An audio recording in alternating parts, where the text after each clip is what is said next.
Originally, when I saw CGP Grey's video, I wasn't aware of his motivations for making this piece. If it was simply a story that captured his imagination and wanted to share his interpretation with the world. But judging by this video, the dragon is very much a metaphor. In Grey's eyes, at least, it would seem the dragon is a metaphor for death. When do you want to die? The Reaper is busy, but he can fit you in right now.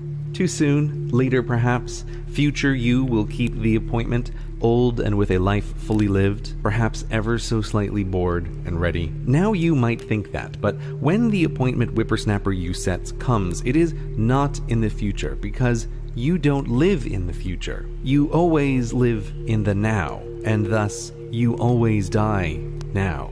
Because the Reaper comes for all eventually, humans have formed a relationship with death perverse. Like a hostage who grows to love their kidnapper, humans tell themselves the handful of decades the Reaper gives them is just the right length, that living a truly long and healthy life would get boring and would be unnatural, and imagine all the problems if death took a holiday. And so, the Reaper of Age whispers that he is your friend, always near, growing humans bigger, stronger, healthier, and smarter. At first, then comes his harvest of slow rot. Death is a part of life, he whispers. Death gives life meaning. This is madness. Presumably, you think you've got the right not to be chewed up. How willful, how presumptuous, how vain. The shortness of human life is a blessing. Getting rid of the dragon, which might seem such a convenient thing to do, would undermine our dignity. This preoccupation with killing the dragon will deflect us from realizing more fully the aspirations to which our lives naturally point, from living well rather than merely staying alive. The nature of the dragon is to eat, and our own nature, my friends, is nobly fulfilled only by getting eaten. The dragon is necessary. The dragon is good. That rejecting death is the only sane choice, as if we had any say in the matter. Death is assured. This is a Time article. It features Jeanne Calment, who lived to be allegedly 122 years old. She lived February 21st, 1875, all the way up to August 4th, 1997. She was blind and deaf a month before she died, supposedly. This class is what is called a direct example, and we'll be coming back to it. Misery doesn't give happiness meaning. Happiness is meaning itself. If you tortured people to make them better appreciate the pleasures of life, you would be a monster. This is bullshit. From a personal experience, as I can attest, as anyone else who's ever been sick, there's nothing quite like simply being able to breathe plainly after having your health hindered. I've been denied food and water for 2 to 3 days, hooked up to an IV. Never before in my entire life did I enjoy simple things in life, such as even having the ability to talk without having obstructing tubes jammed up my nose, so I wasn't prevented from forming sentences and choking. Going to the doctor in my case, due to having what I was told was a turned small intestine, was a necessity, and having the issue fixed made me grateful for the simpler things in life, because having your health waver is part of life. Without fail, you will get sick. Some of us, the fortunate lucky ones, will know what it is like not to be hooked up to machines after a period, which is why what it will be like to not be constantly bedridden, to be able to breathe without agony and pain. And have you ever been that impaired and remember back and breathe deep and savor that feeling? Because one day that breath will fail you, and you should savor this simple joy in life, as for the most of us, it is plentiful.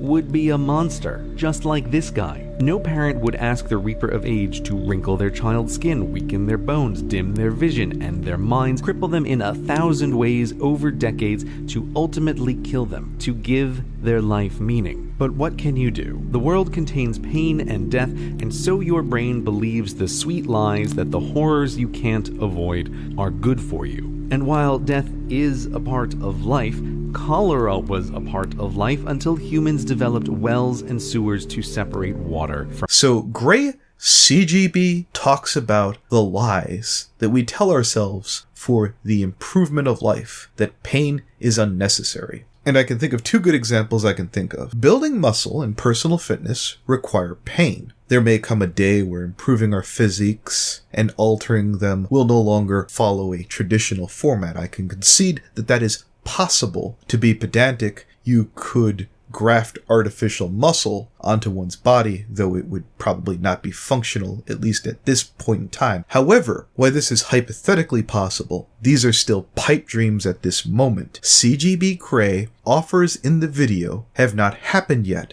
These are promises of hope for things that do not exist yet. This is cruel, ignorant, or both. Sightedness is a part of life, until it isn't. Just because a thing is natural doesn't make it good or necessary. It's natural to live lives nasty, brutish, and short, and it's natural for humans to look at what indifferent nature provides as the starting point, as a to-do list. Where humans focus, technology ever improves, and with that, the ability to make lives better ever improves. And just now, some basic tools with real promise to slow or halt the decay are becoming visible on the horizon. Do you see this image of nanobots curing disease? Sure. We've all seen them in movies, cartoons, comic books. I'm going to grab a clip here from an article. Many of the medical procedures that we employ today are very traumatic to the human body and do not work in harmony with our natural systems. Chemotherapy wreaks havoc on humans and nearly kills them in the quest to kill off their malignant cancer cells. Invasive surgical procedures are also quite common today, with associated traumas that cause many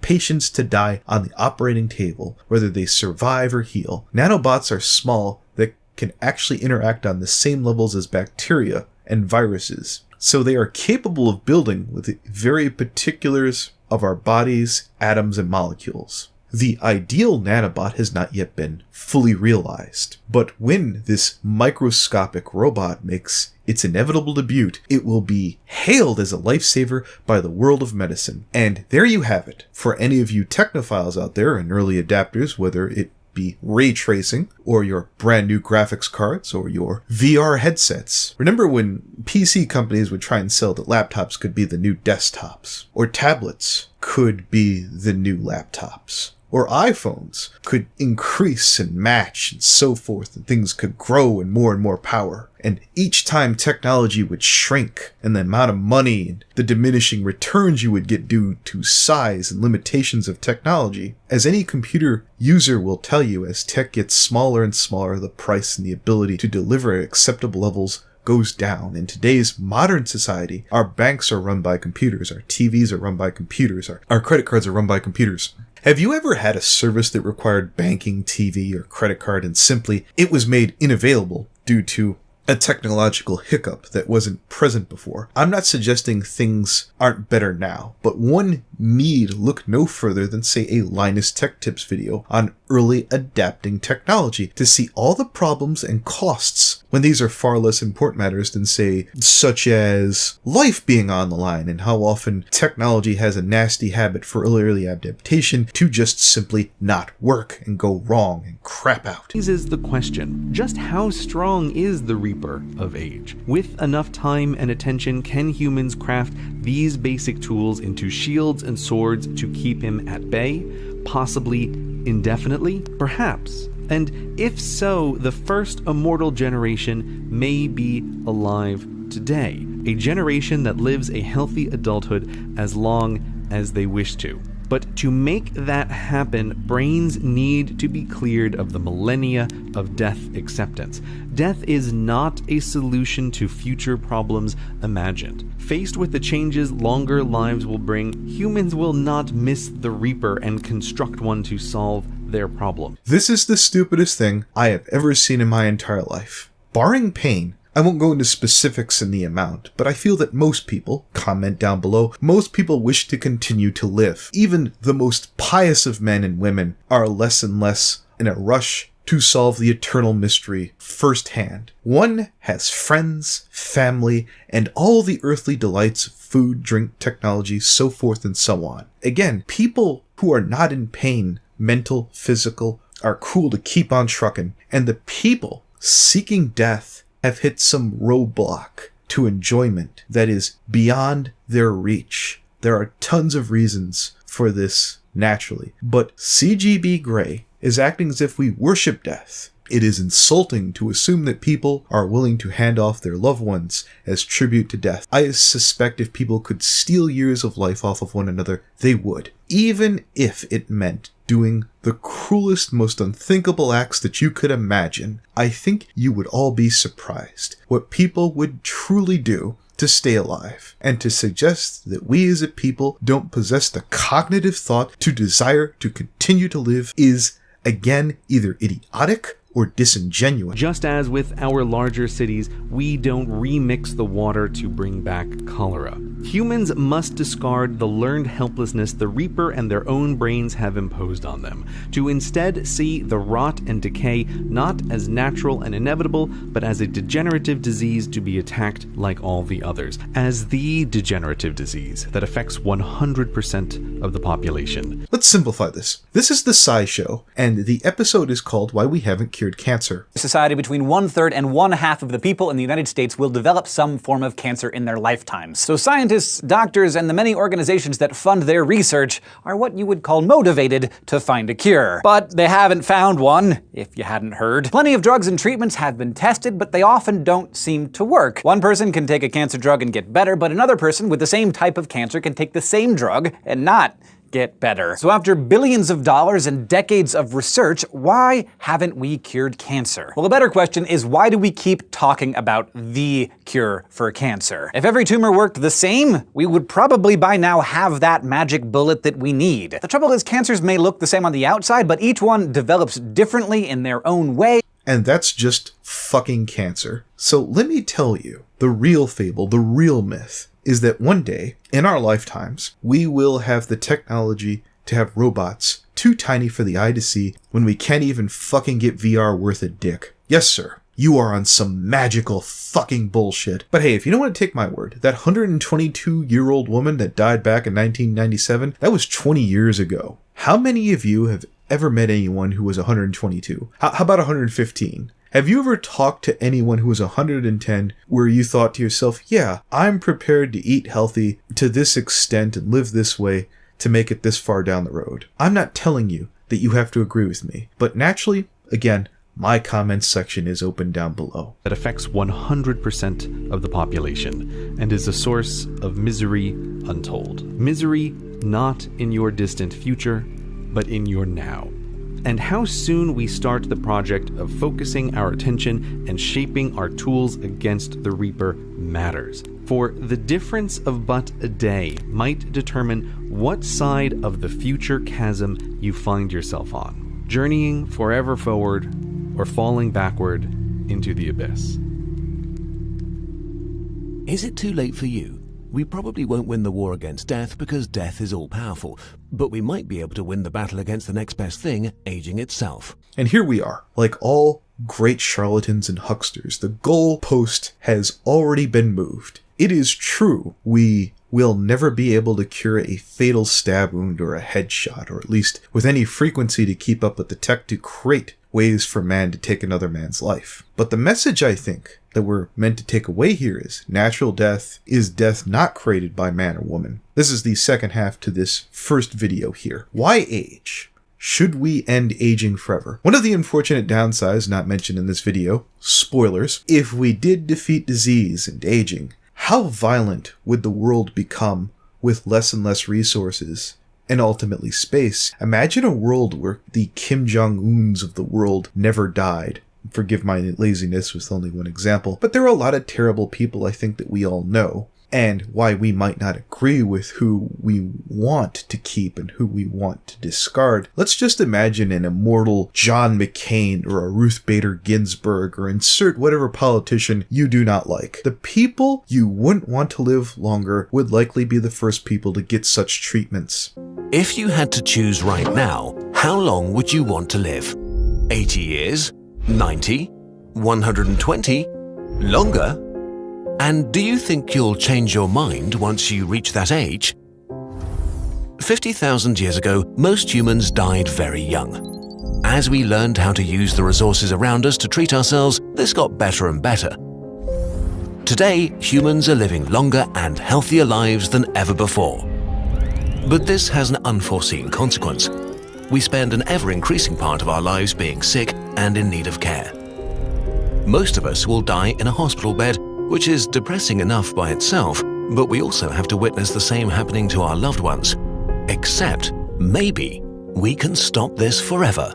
And now that you've noticed the far more reasonable maybe, I want to point out he put 120 at the maximum age limit, or the one that's supposedly at least on record, correct me down below if I'm wrong, in this statement for aging. It's almost like Grey's collab partner wasn't fucking insane. The most effective way to treat a disease is to prevent it. It saves many more lives if you stop 1 million people from smoking than coming up with better chemotherapies. So why not put a halt to the cause of all disease, the process of aging? In a nutshell, aging is caused by physics and not biology. Think of cars. Parts wear down from rubbing and grinding. Metal rusts, filters get plugged, rubber cracks. Our bodies are worn down by trillions of tiny physical processes. Oxygen, radiation from the sun, our metabolism. Our bodies have many mechanisms to repair this damage, but over time they become less effective. So our bones and muscles weaken, our skin wrinkles, our immune system gets weaker. We lose our memory and our senses diminish. Taking preventative measures to live healthy, longer, lasting lives. Dear Kazip, in a nutshell, that's how you get to be 122. It's not as if people are snorting crack to the day that they hit the hundreds. They're not drinking like a fish, and they're not sitting on their asses. By the way, I'll be shocked if I make it to 70, but that's another story. There is no magical pill that won't involve me increasing my age via a drug, or teeny tiny magical robot. There's no such thing as dying of old age. We all die because one of our important parts breaks. The older we get, the more damaged and fragile we become until one or multiple diseases take over and kill us. Unnoticed by most of us, longevity research has made some unprecedented advances in the last few years.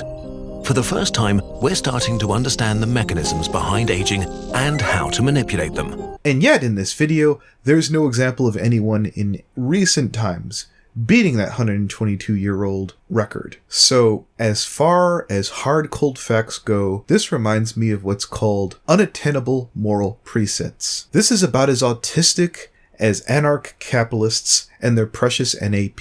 Let me dumb that down for you. This is bullshit. Aging is neither mystical nor inevitable, and we might be able to stop or delay it during your lifetime. We'll discuss the science behind it and how scientists are trying to stop it in another video. The other video never happened. He never gave any example in human beings or animals where this was possible. And yes, I know some brand of starfish can supposedly live forever, but you won't find that in this or that video. But first, if we could, should we end aging? Is this a good idea? The end of aging or life extension makes many people uncomfortable. We're born, are young, become older, and then we die. This has been the natural order for literally all of human history. Again, there were zero examples of any group of people who fought against an extension of life. I do understand there are religions who don't approve of medical interventions to help with sickness. But all things considered, that's a relatively small faction of people, and maybe the point of not bringing that up is that fact that it is small and it is negligible, and making this statement is nothing more than a straw man. If Channel in a nutshell could straw man the fuck out of as many people as they could and have a big gotcha moment, hey, you don't want to die, do you? Well, no shit, Sherlock. No one wants to die. And getting old is a good thing, right? We celebrate the idea of living long enough to experience old age. We even call them the golden years. But the reality is that everybody wants to become old, but nobody wants to be old. Think of the Greek myth of Tithonus, for example. Tithonus was the lover of the goddess Eos, and probably an amazing dude, because she begged Zeus to grant him immortality so they could spend eternity together. But she forgot to specifically ask for eternal youth. Tithonus was granted eternal life, but he kept aging, unable to die. After a few hundred years, he was reduced to the size of a grape, babbling on senselessly forever. Hey, watch this. I'm going to cite a myth and fable to you. Vampires is a creature of myth that gained eternal youth by drinking the blood of their victims. Men and women's desire to remain young is so strong that generation after generation have romanticized this myth, despite the idea of remaining young in this myth implies that you would have to take other people's lives for all eternity. I would wager even the people who think that the vampire fantasy is cringy and autistic as all hell would be the first ones to drink blood if it would defeat aging and sickness. It just doesn't work. But it doesn't, so there we go. Thousands of years ago, humans already feared never-ending old age. But ending aging does not mean getting weaker and weaker. If you become too old, it's too late. A 90-year-old who stopped aging would die anyway after a few years. Too much damage has been done to his internal machinery. There are already too many surfaces for disease to attack. Instead, the concept of life extension promises to end diseases and with them, the end of a fixed maximum age. We don't know how much we could prolong our lives. We might make every human healthy to the currently accepted maximum age of around 120, or we might stop biological aging and disease indefinitely. There is no proof or examples of this whatsoever. Again, it has been 20 years since anyone has lived to be 122, allegedly. Here, let's do our own little magical bullshit here. Water rusts the iron in our body, so if you've been drinking water, you've already been heading down this path, and so by the time you're watching this video, it's likely too late. I half expected this quack to offer some kind of miracle supplement on this video, or the last, but to no avail. Nobody knows at this point what's possible. Okay, but even if we could achieve that, should we? Well, life extension is really just another phrase for medicine. All the doctors are doing is trying to prolong life and minimize suffering. The vast majority of healthcare resources are spent on the consequences of aging. Nearly half of your lifetime healthcare costs will be spent during your senior years and another third during middle age. We are actually already trying to prolong life with our current medicine, we're just doing it very inefficiently. This is where the video entirely fails. Nowhere in this video does it give you the means to change the policies or the politics that are in place by pharmaceutical companies. In a nutshell, just wants you to be woke. And by woke, I mean dying bad, as if this were some kind of revolutionary thought that you couldn't have figured out all on your own. As if we needed a propaganda piece to explain aging bad. There is literally no example in this or in the last video of someone old or otherwise who thought being old was a neat idea. Trying to stop aging from happening is not less natural than transplanting a heart, treating cancer with chemotherapy, using antibiotics or vaccines. Nothing humans do nowadays is purely natural anymore, and we enjoy the highest standard of living ever as— Again, zero examples of any species we've been able to stop aging in, or anyone wanting to become old. the consequence of that. What we're doing right now is waiting until it's too late and the machine is failing. And then we use the vast majority of our resources trying to fix it as well as we can, while it breaks down even further. But life extension still feels hubristic. Most people assume that they will want to die once they reach a certain age, and this might still be true. The idea of avoiding death entirely is off-putting for many. The end of biological aging would not mean the end of death in any way. It's more like a summer evening when you were a kid and your mum called you inside. You just wanted to keep playing, have a little more fun during sunset before you went to sleep. That has to be the most morbid goddamn thing ever. In this new magical candy land, we could be called upon to end our own lives when we had our fill of life. You are a fucking ghoul. You are an absolute apathetic monster. If your suggestion is that I am twisting his words, you mean giving people the ability to come to terms with dying. I thought the first video said coming to terms to death was madness. Here, let me grab a clip here. And so, the Reaper of Age whispers that he is your friend, always near, growing humans bigger, stronger, healthier, and smarter, at first. Then comes his harvest of slow rot. Death is a part of life, he whispers. Death gives life meaning. This is the most autistic, disjointed, counterproductive collab I have ever seen. It's almost like one hand didn't know what the other was doing. It's not about playing outside forever, just a little longer, until we feel tired. If you imagine a world without disease where you and your loved ones could live in good health for another 100 or 200 years, how would this change us? Would we take better care of our planet if we knew we would be around longer? If we could work for 150 years, how much time would we spend figuring out what we're good at? How much more time would we spend learning? Would the intense feeling of pressure and stress many of us are feeling right now go away? That's all I need is 200-year-old millennials. Let me be honest, most of us would waste it looking at fucking YouTube videos and browsing Steam. Show of hands, whenever you've been given more time, you just fucked it away. There have been productive people who have been plucked before their time. But en masse, people make bad decisions. I find myself making this argument not because I don't agree more life would be good, but because that I find that the straw man here is so autistic that it is making me bang my head against the wall and drool down my cheek till I am dumbed and numbed, that I have to play along just to keep my attention. Or get worse. So, asking again, if you could choose how long to live right now, in good health and with your friends and family, what's your personal answer? What would you like your future to look like? Fuck you, and fuck you for making a worthless-ass video full of empty-ass platitudes. Do you just live in a city or state or backwater butt-fuck dystopia shithole where you thought, yeah, people are cool dying? I don't think I've ever met the people this guy talked about, even fucking online, even in a world online where there are crazy people who legit want to fuck animals. I don't think I've ever met anyone who held the views that this man is talking about and acted on them in earnest. I normally end off these videos with thank you, fuck you, bye, just plain fuck you. Fuck you, you fucking fuck.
Your one-stop shop liquor store of internet debauchery. I am your clerk, Hateful Tate. Can I interest you in our discount of Tide Pot mixers? I'd like to propose a toast to our honored topic for this evening, Lokey, or Lokey is Daddy on Twitter, for being the Darwin in social Darwinism. Starting a YouTube channel back in May 10th, 2016, under the alias of Davis Cedrus Gaming, where he made gameplay commentary videos. Around March 25th, 2017, he transitioned to the name Lokey and his content to reactionary commentary, from one low tier of content creation to another, but what can you expect from the commentary community? Today his channel has grown to almost 200,000 subscribers and has reined in millions of views. But we're not going to be discussing the quality of Daddy Lokey's channel or the questionable trend of said reactions. Today we'll be looking into the accusations of the checkered past of this individual, as well as the more mystical elements of Lokey's psychology these exceptional individuals